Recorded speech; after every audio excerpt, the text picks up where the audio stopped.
చేసేది ఆయనే అంటారు, కానీ చెయ్యడం నిర్ణయం నీది అని అంటారు. ఏంటిది భగవంతుడా, అర్థం కావట్లేదు కదూ. ఇది భగవంతుని గోప్యమైన రహస్యం.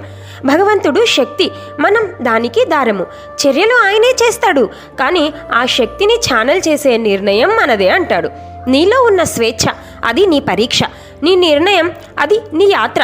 ఆ నిర్ణయం ద్వారా దేవుడు తన కార్యాన్ని నిన్ను వాడుకొని చేస్తున్నాడు. నీవు నేనే చేస్తున్నాను అనిపిస్తే అది అహంకారం. ఆయన చేస్తున్నాడు, నేను భగవంతుని పథంలో ఉన్నాను అంటే అది శరణాగతి. అంటే నేనే చేస్తున్నాను అంటే అది ఈగోయిస్టిక్ స్టేట్లో ఉన్నామని అర్థం. అప్పుడు భగవంతుడు నీకంతా చెప్పాను, నిర్ణయం నీదే అంటాడు. అలా కాదు, భగవంతుడా సర్వస్వ శరణాగతి వేడుకుంటున్నాను అంటే అప్పుడు భగవంతుడు అంటాడు, నీ భారమంతా నాదే అని. ఇదే భగవంతుని మార్గం, భగవంతుడు చూపిస్తున్న పథం. ఇది ఈగోయిస్టిక్ స్టేట్ నుంచి శరణాగతి పథంలోకి వచ్చినప్పుడు మాత్రమే అర్థమయ్యే భగవంతుడు అందించిన జ్ఞానం.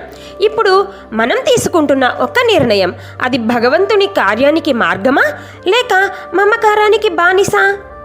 ఆలోచించండి. కామెంట్ చేయండి శరణాగతి అని, లైక్ చేయండి, షేర్ చేయండి, సబ్స్క్రైబ్ చేయండి గీతా చైతన్యం. Thank you. శ్రీకృష్ణార్పణమస్తు.